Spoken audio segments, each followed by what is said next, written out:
L'histoire, c'est Evelyne qui a initié en fait ce projet, mon épouse, parce qu'elle a une formation en hôtellerie-restauration et elle voulait revenir à son domaine d'expertise.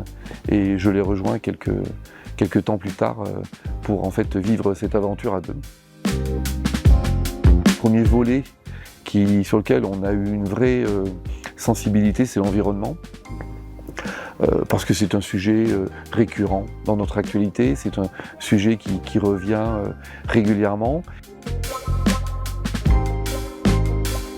On s'est dit, mais comment intégrer la dimension de l'environnement dans notre activité de tous les jours?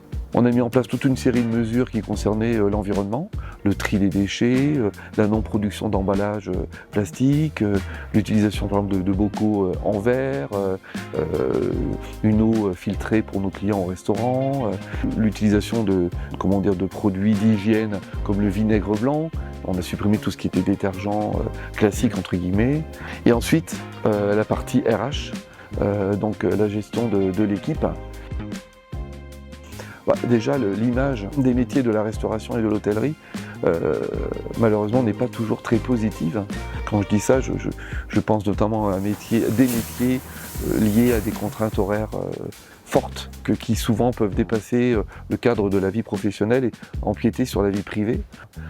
Donc on a essayé, dans la limite économique aussi de pouvoir de l'entreprise, de réduire ces horaires en coupure, avec des gens qui travaillent plutôt le matin et d'autres gens qui travaillent éventuellement le soir. Si on ne peut pas le faire toute la semaine, on le fait au moins 1 à 2 jours par semaine. Voilà. Et ce qui permet d'avoir pour ces équipes-là, en fait, des quelques jours, au moins en horaire continu. Hôtel, restaurant, l'escalier, la bonjour. Je pense que les gens sont assez contents, assez fiers de travailler ici. Même des gens qui peuvent partir disent voilà, on a appris des choses, des valeurs différentes sur l'environnement ou sur entre guillemets, la gestion d'équipe. Donc on est content de ça. Quand les gens même quittent l'entreprise et nous disent ça, on est vraiment content de ça.